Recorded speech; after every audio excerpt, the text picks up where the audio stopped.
এই যে কর্তামশাই, আপনাকেই খুঁজছিলাম। কেন? বলছি কলকাতার লালদিঘির পাড়ে জেঙ্কিন সাহেবের দোকান থেকে ওই রূপোর উপর মিনের কাজ করা যে গয়নার ফরমাইশ আপনি করেছিলেন এসে গেছে, একবার দেখবেন। গয়না কি আমি পরবো? কর্তা আমার কাছে নিয়ে যাও, উনি দেখে দেবেন। বিলাস কোথায় গেল? আরে বিলাস কোথায় গেলে? দরকারের সময় খুঁজে পাওয়া যায় না। এদিকে এসো, এদিকে এসো। কোথায় থাকো তুমি? বলছি যে এসেছে। হ্যাঁ যে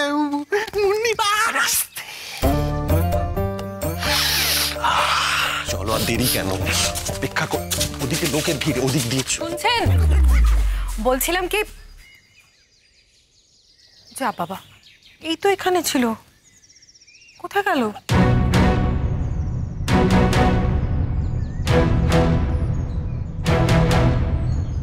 এত আতরের গন্ধ। উনি তো আতর মাখেন না, তাহলে কি সেই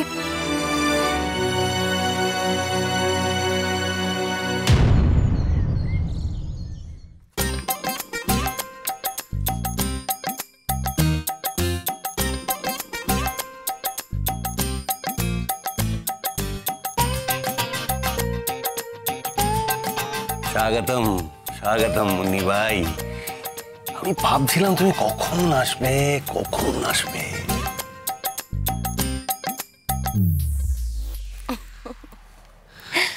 হুজুর, আপনি ইত্তলা করবেন আর বাতি আসবে না, তাই কি হয়? বাহ বাহ, বেশ বেশ। শোনো মুন্নি ভাই, আমার ছেলের শাদি তো, সমস্ত অতিথিদের খুব ভালো করে আনন্দ দিতে হবে, পারবে তো? জরুর, আনন্দ দেওয়াই তো আমার কাজ। আপনি বললে আপনাকেও।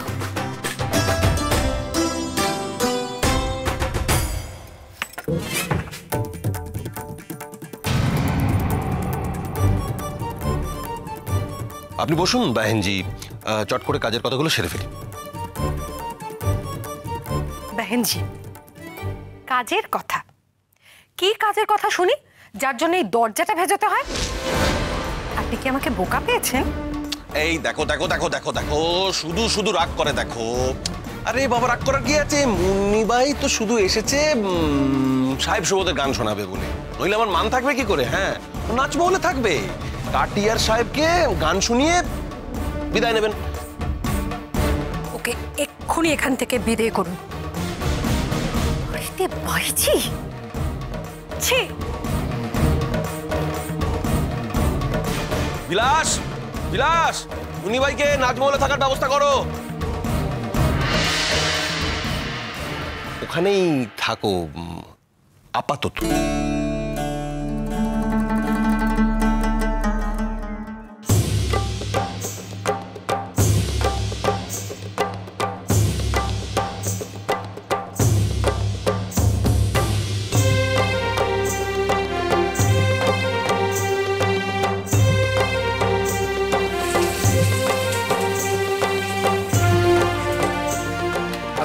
ভালো করে মাখা। কই গো ও ঠাকুর মশাই, রান্না হলো? দেখো বাপু, রান্নায় যেন ভালো স্বাদ হয়। আমার নাতির কিন্তু মুখে খুব তার, একটু খারাপ হলে আর মুখে তুলবে না। আপনি কিছু ভাবনা পারবেন না মা ঠাকুরন, ছোট কর্তা না হাত একবারে চেটে পুটে খাবে। আচ্ছা, ওই চিতল মাছটা একটু ঝাল দিও তো। আচ্ছা আচ্ছা, পাবদা মাছটা মিষ্টি মিষ্টি দুধ দিয়ে করো। এখনো অব্দি হলোটা কি? 5 রকম ভাজা, ওই যে আলু, বেগুন, পটল, কুমড়ো, শাক, বড়ি সব ভাজা হয়েছে তো। আচ্ছা, তার সঙ্গে কিন্তু ওই কাতলার গাদা, তারপরে রুই মাছের পেটি, এগুলো সব লাগবে। মৌরলা মাছ ভাজা এসব থাকছে তো? হ্যাঁ, সব হয়ে গেছে গো। সব হয়ে গেছে, সব হয়ে গেছে। আচ্ছা, 4 রকমের ডাল, মুড়ি ঘন্ট, তারপর নারকেল কোড়া দিয়ে গলদা চিংড়ি, লাউ চিংড়ি, এসব কখন হবে? ওদিকে আইবুড়ো ভাতে সময় হয়ে গেল তো। এই তো হচ্ছে হচ্ছে, হয়ে যাবে হয়ে যাবে, সব হয়ে যাবে। নাও তাড়াতাড়ি হাত চালাও তো, তোমরা অনেক দেরি হয়ে যাচ্ছে। ও পিসিমা বলছি, পরমান্নটা আগে একটু আমি তুলে দিই, আপনি ঠাকুরকে নিবেদন করুন। আর সেই প্রসাদ না হয় আমি ব্রজের মুখে প্রথমে তুলে দেবো। দাও।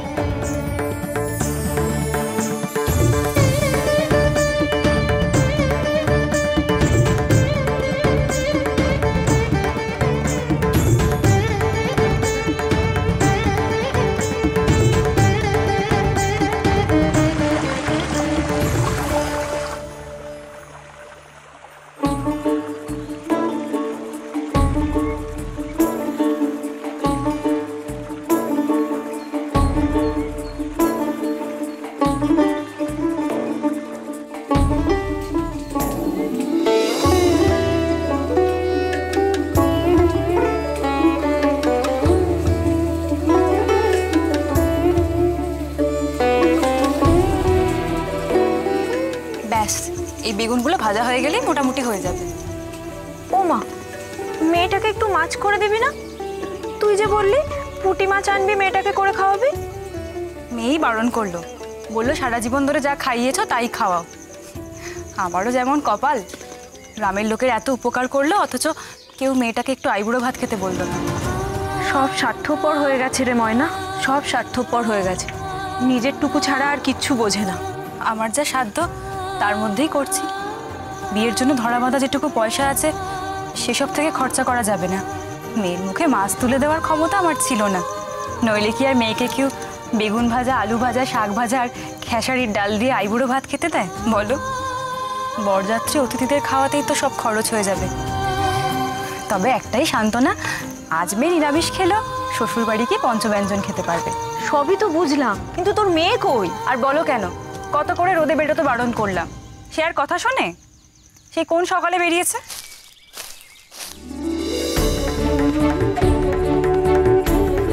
তুমি বলেছিলে না আজ নিরামিষ খেতে হবে, আজ ঘরে কিছু নেই, তাই এই শোল মাছের ঝোল আর এই কটা পুঁটি মাছের টক রাঁধো, তাহলেই হয়ে যাবে। তুই মাছ ধরতে গেছিলি? তাতে কি হয়েছে মা, আজ তো তোমার মেয়ের আইবুড়ো ভাত, আমি না হয় তোমার ছেলে হয়ে তোমার মেয়ের জন্য খাওয়ার ব্যবস্থা করে দিলাম। খুব হয়েছে, যা শিগগির চান কর, সারা গায়ে কাদা মেখে একসা হয়েছে, যা।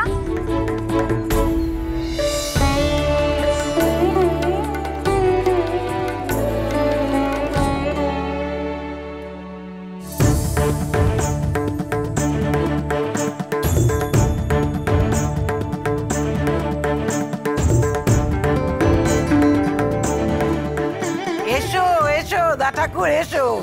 আরে সব চুপচাপ আছো কেন? বাজাও, শাক বাজাও, উলু দাও।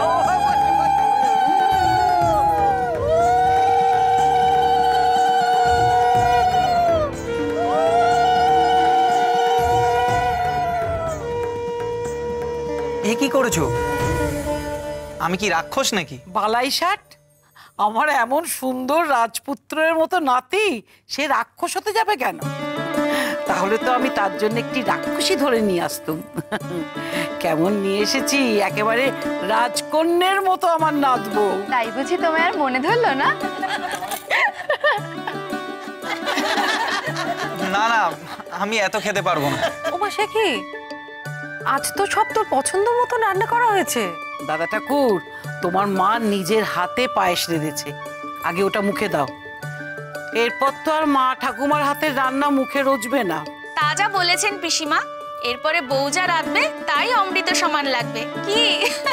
ওরে ব্রজ, এবার খেতে শুরু কর, আগে পায়েসটা মুখে দে।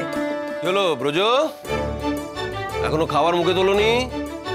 খাও, পেট ভরে খাও, কাল তো সারাদিন কিছু খাওয়া হবে না, আস্তে আস্তে খাও।